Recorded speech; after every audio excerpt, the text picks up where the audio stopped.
Hello students, I hope you have gone through the videos of Flamingo, Vistas and all the poems where I discussed all the key points which are very important for you to write answers in your exams. Now in this video we are going to discuss important question answers which are most important and repeated one. So stay tuned till the end to score high marks.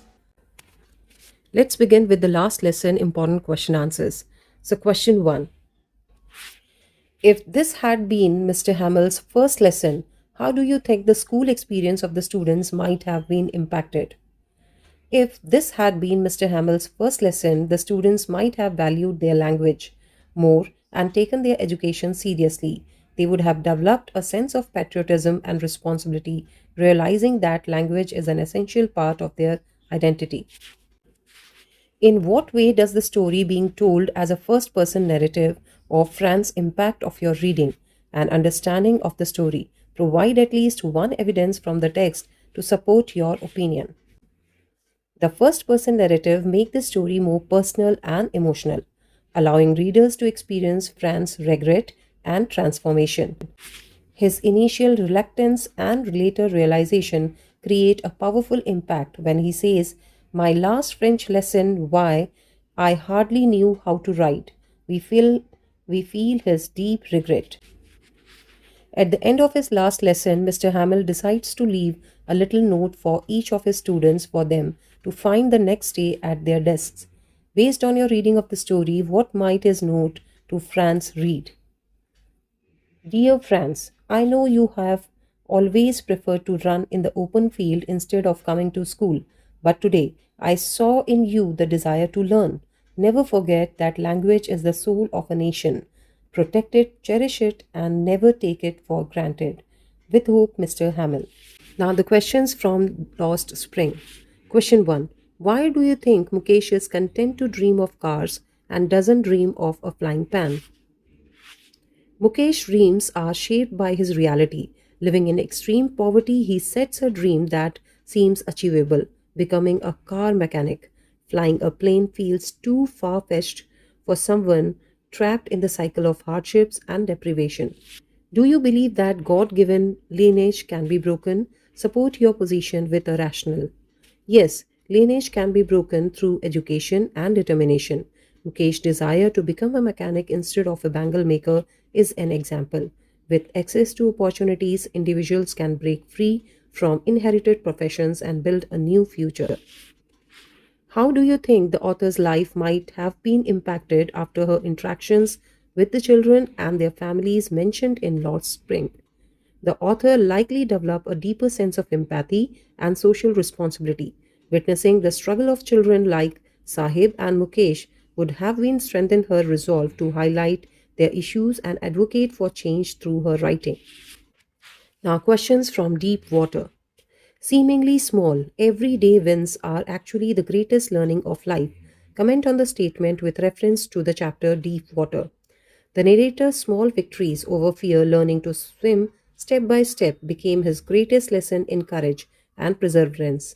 Overcoming fear through consistent effort teaches that real success lies in conquering inner struggles rather than external achievements. If you could give the chapter a new title, what would it be? Support your answer with reference to the chapter Deep Water. A suitable title could be Conquering Fear, Embracing Life. The chapter is not just about swimming, but about overcoming fear through determination. The narrator's journey from terror to triumph highlights the importance of persistence and self-belief. Getting rid of fear is an extremely difficult task. Elucidate with reference to the chapter Deep Water. Fear deeply affects the mind and body, making it hard to overcome. The narrator's struggle with water trauma lasted for years, showing how fear lingers. Only through deliberate practice and courage did he finally break free from its grip. Discuss the significance of the reference to the natural world in the chapter Deep Water. The natural world symbolizes both fear and freedom. The deep water of the pool represents terror, while later the serene beauty of lakes and rivers symbolizes triumph. The narrator's eventual joy in nature reflects his victory over fear. Describe both the physical and emotional impacts that the misadventure at the YMCA pool had on the narrator. Physically, the narrator felt extreme exhaustion and panic. Emotionally, the experience left him traumatized, instilling a deep fear of water, he avoiding swimming for years, proving how fear can control life until one confronts and overcomes it. Now the questions from the rat trap. Question 1. If the world is nothing but a big rat trap, as the tramp stated in the story The Rat Trap, who might the rat trap peddler be? Discuss. The rat trap peddler himself is a victim of the world's traps: poverty, greed, and temptation. His theft to the his theft of the crofter's money proves how easily one can fall into the trap of material desire, just as he describes the world to be. Despite his philosophical insights, the vagabond fails to resist temptation. What would you attribute this to? Explain with reference to any instant from the text. His poverty and struggle for survival makes him vulnerable to temptation. Although he understands the world's deceptive nature, hunger and desperation lead him to steal from the crofter, showing that mere wisdom isn't enough to overcome basic human weakness. Do you think the story reinforces a stereotype that the women are more trusting, forgiving, and less practical than men? Comment with reference to Idla's actions in the story. Edla's kindness and trust help the reformed peddler, but the story doesn't necessarily reinforce a stereotype. Instead, it highlights that compassion and understanding, qualities often attributed to women, can bring positive change where harshness fails. What might be the significance of setting the story's events during Christmas? Justify your opinions. Christmas symbolizes redemption, kindness, and new beginnings. The peddler's transformation from a thief to a changed man reflects the spirit of the season, where generosity and forgiveness can lead even the most lost souls to salvation. Now, the questions from Indigo. The peasants were themselves the most crucial agents in the success of Champaran civil disobedience. Expand. The peasants' unity and courage were the key to success of the movement. Without their willingness to resist the unjust Indigo system, Gandhi's efforts would have failed. Their persistence made the British realize they could no longer exploit them. Gandhi makes it clear that money and finance are a secondary aspect of the struggle in Champaran. Comment on the aspect that you think was most important for Gandhi. For Gandhi, the most important aspect was self reliance and empowerment. He wanted the peasants to overcome fear and assert their rights, believing that true freedom lay not in financial compensation but in breaking the cycle of oppression. Gandhi was a lawyer himself. Examine how his professional expertise helped in Champaran. Gandhi's legal knowledge enabled him to challenge British authorities effectively. His ability to gather evidence, present arguments, and handle negotiation gave him an edge, ensuring that the peasants' grievances were addressed lawfully and justly. Explain the possible reasons for Gandhi's quick popularity among the peasants of Champaran.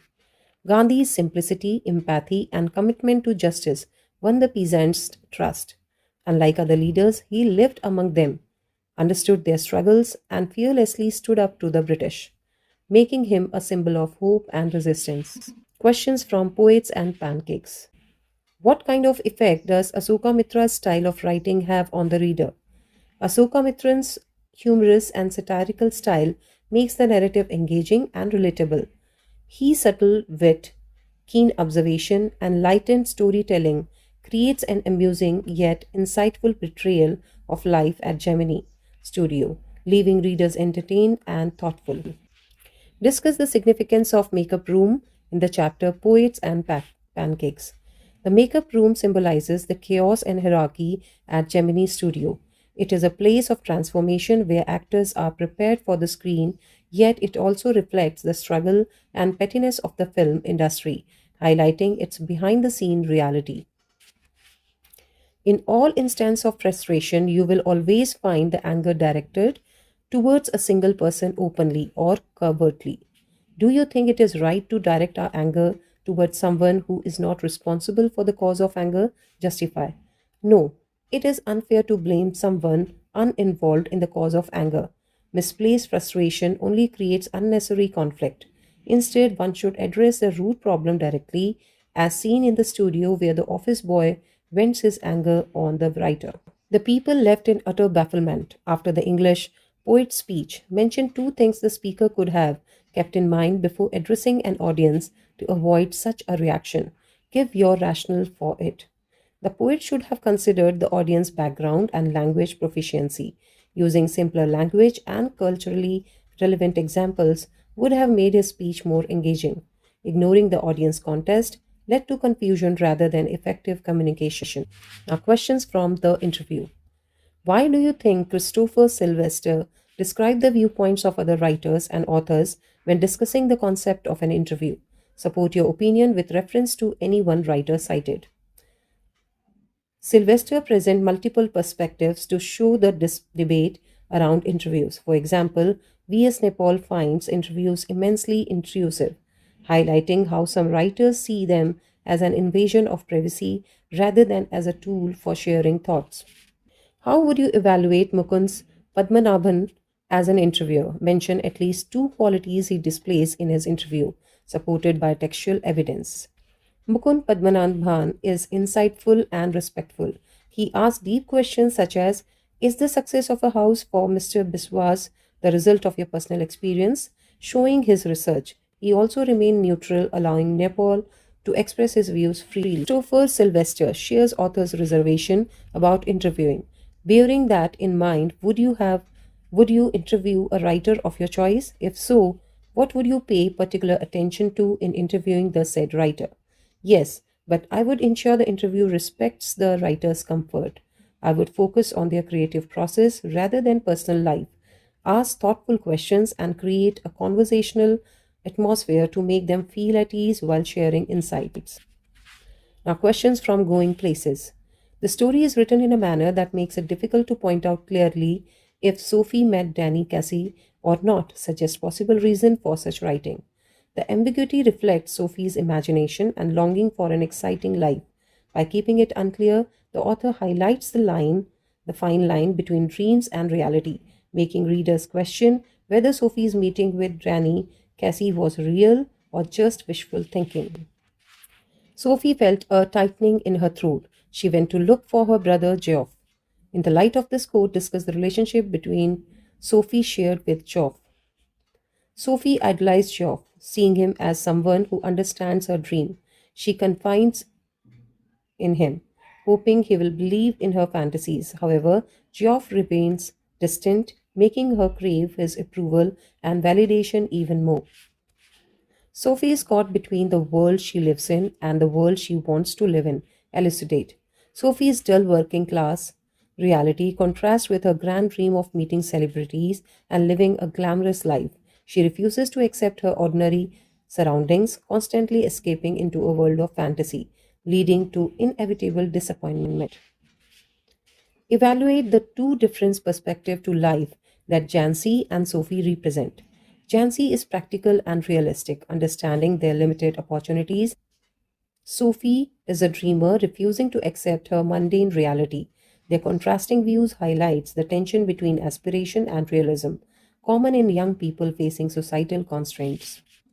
According to you, should Sophie have continued to dream, or should she have stuck to the path that had already been chosen for her? Justify your choice in detail. Dreaming fuels ambition, but unrealistic fantasies can lead to heartbreak. Sophie should have balanced her dreams with practical efforts to improve her life. While aspirations are important, blind escapism prevents growth and self improvement.